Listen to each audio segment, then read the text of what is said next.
বন্ধুরা, পশ্চিমবঙ্গের লক্ষ লক্ষ কৃষকের মনে একটাই প্রশ্ন, কৃষক বন্ধুর প্রকল্প কি সত্যি বন্ধ হয়ে যাচ্ছে? যারা এতদিন কৃষক বন্ধুর টাকা পেতেন তারা কি এবার শুধুমাত্র পিএম কিষানের টাকা পাবেন? যারা কৃষক বন্ধু পান কিন্তু পিএম কিষান পান না, তাদের কি সুবিধা দেওয়া হবে? আর যারা দুটি প্রকল্পের মধ্যে কোনোটাই পান না, তাদের জন্য কি নতুন সুযোগ সামনে দাঁড়িয়ে আছে?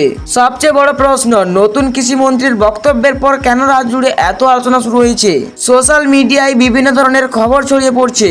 কেউ বলছেন কৃষক বন্ধু বন্ধ হয়ে যাবে, কেউ বলছেন সবাইকে পিএম কিষানের আওতায় আনা হবে, আবার কেউ বলছেন নতুন করে বড়সড় ভেরিফিকেশনের পর আবারও কৃষক বন্ধু চালু করা হবে। কিন্তু আসল সত্যটা কি? আজকের ভিডিওতে আমরা বিস্তারিত আলোচনা করব কৃষি মন্ত্রীর বক্তব্য, কৃষক বন্ধুর প্রকল্পের ভবিষ্যৎ, পিএম কিষানের নিয়ম ও নতুন আবেদন, সম্ভবত পরিবর্তন এবং কৃষকদের জন্য কি কি গুরুত্বপূর্ণ আপডেট সামনে আসতে পারে। আর এই কৃষক বন্ধু বন্ধ হওয়ার পর কি কি লাভ পেতে চলেছে পশ্চিমবঙ্গের কৃষকরা? সত্যি কি কৃষকদের এতে লাভ আছে নাকি আবারও হ্যারাসমেন্ট করা হতে পারে কৃষকদের? তাই ভিডিওটি শেষ পর্যন্ত অবশ্যই দেখুন, কারণ মাঝপথে ছেড়ে দিলে ভিডিওটির গুরুত্বপূর্ণ তথ্য মিস করতে পারেন আপনি। এবার আমরা মূল পয়েন্টে আসা যাক। ওকে বন্ধুরা, সম্প্রতি নতুন কৃষিমন্ত্রী এক বক্তব্যের কেন্দ্র করে রাজ্য জুড়ে ব্যাপক আলোচনা শুরু হয়েছে। তার বক্তব্য ইঙ্গিত পাওয়া গেছে যে রাজ্যের কিছু কৃষক সংক্রান্ত প্রকল্পকে কেন্দ্র সরকারের প্রকল্পের সঙ্গে সমন্বিত করার বিষয়টি গুরুত্বের সঙ্গে বিবেচনা করা হচ্ছে। এখানে অনেকেই প্রশ্ন তুলছেন, তাহলে কি কৃষক বন্ধু প্রকল্প আর থাকবে না? দেখুন, এখানে প্রথমে একটা বিষয় পরিষ্কার করে দেই, এই মুহূর্তে কৃষক বন্ধু প্রকল্প বন্ধ করার কোনো অফিসিয়াল নির্দেশিকা প্রকাশিত করা হয়নি। অর্থাৎ শুধুমাত্র আলোচনা বা বক্তব্যের ভিত্তিতে কেউ নিশ্চিতভাবে বলতে পারেন না যে প্রকল্পটি বন্ধ হয়ে যাচ্ছে। তবে বিভিন্ন প্রশাসনিক ইঙ্গিত এবং সাম্প্রতিক পরিস্থিতি নিয়ে আলোচনা অবশ্যই করা যেতে পারে। কৃষক বন্ধুর বিপক্ষে পিএম কিষান।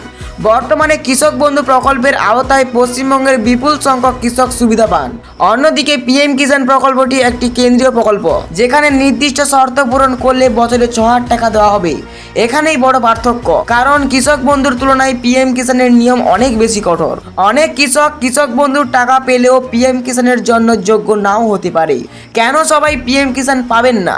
অনেকেই ভাবছেন যদি কৃষক বন্ধুর উপভোক্তাদের পিএম কিষানের অন্তর্ভুক্ত করা হয় তাহলে সবাই টাকা পাবে, কিন্তু বাস্তবের বিষয়টা এতটা সহজ নয়। কারণ পিএম কিষানের নিজস্ব কিছু শর্ত রয়েছে, যেখানে জমির রেকর্ড থাকতে হবে, নির্দিষ্ট নিয়ম অনুযায়ী জমির মালিকানা প্রমাণ করতে হবে, পারিবারিক ভিত্তিক যোগ্যতার বিষয় রয়েছে, আবেদন এবং ভেরিফিকেশন বাধ্যতামূলক। তাই কৃষক বন্ধুর সব উপভোক্তাদের পিএম কিষানে চলে যাবেন এমন কিন্তু এখনো ঘোষণা হয়নি। নতুন ভেরিফিকেশন হতে পারে। কৃষি মন্ত্রীর বক্তব্যের পর আরো একটি বড় প্রশ্ন উঠেছে, পুরনো উপভোক্তাদের ভেরিফিকেশন হবে কি? অনেক বিশেষজ্ঞরা মনে করছেন ভবিষ্যতের বিভিন্ন প্রকল্পে ডাটা যাচাই বা ভেরিফিকেশন আরো বাড়তে পারে, কারণ কেন্দ্র ও রাজ্য দুই স্তরের প্রকৃত উপভোক্তাদের চিহ্নিত করার ওপর গুরুত্ব বাড়ছে। সরকার এটা চালু করার মূল কারণ হচ্ছে যাতে সঠিক উপভোক্তারা পিএম কিষানটা পায়। অনেকে এই কৃষক বন্ধুর টাকা উপযুক্ত না হয়েও তারা পেয়ে যাচ্ছে, আর যারা উপযুক্ত ব্যক্তিরা তারা পাচ্ছে না। সরকারি চাকরি করছে তারাও কৃষক বন্ধুর টাকা পাচ্ছে। তাই সরকার কৃষক বন্ধুটাকে বন্ধ করে পিএম কিষানে ভেরিফিকেশন করতে বলছে, যাতে সঠিক উপভোক্তা যাদের জমি আছে তারা যাতে পায়। এই টাকাটা যাতে সঠিক উপভোক্তারা পায় সেই চেষ্টাই করছে সরকার।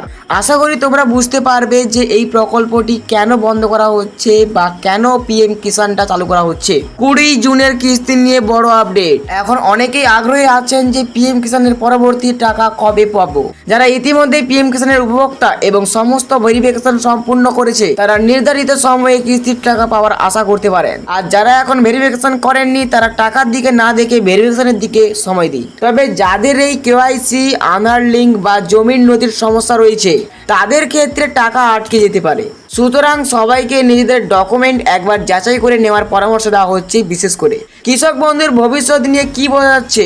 বন্ধুরা, এখন অনেকেই ক্লিয়ার উত্তর জানতে চাইছেন, কিন্তু বাস্তবতা হলো অফিসিয়াল নোটিশ ছাড়া কেউ নিশ্চিতভাবে বলতে পারছে না যে কৃষক বন্ধু থাকবে না বন্ধ হয়ে যাবে। তবে সমস্ত আলোচনা থেকে এটা স্পষ্ট যে কৃষি প্রকল্পগুলো আরো স্বচ্ছ করার বিষয়ে আলোচনা চলছে। বলতে কৃষক বন্ধুটাকে বন্ধ করা বা নতুন করে আবার ওটাকে চালু করার প্রক্রিয়া চলছে, যাতে সঠিক উপভোক্তারা এই টাকাটা পায়। আগামী দিনে সরকার কি সিদ্ধান্ত নেবে সেটাই হবে সবচেয়ে গুরুত্বপূর্ণ বিষয়।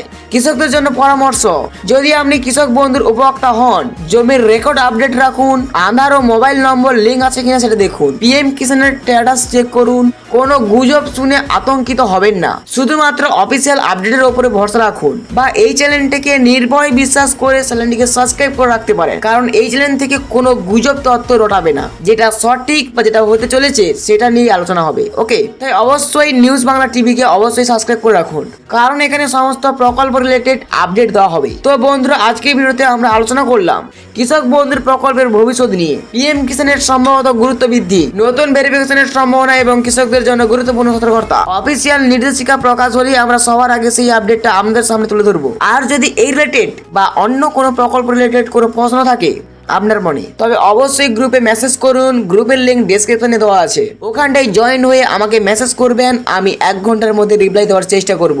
ভিডিওটি ভালো লাগলে লাইক করুন, শেয়ার করুন এবং আর এই ধরনের নির্ভরযোগ্য সরকারি প্রকল্পের আপডেট সবার আগে পেতে চাইলে চ্যানেলটিকে অবশ্যই সাবস্ক্রাইব করে রাখুন। ধন্যবাদ, সবাই ভালো থাকবেন, সুস্থ থাকবেন।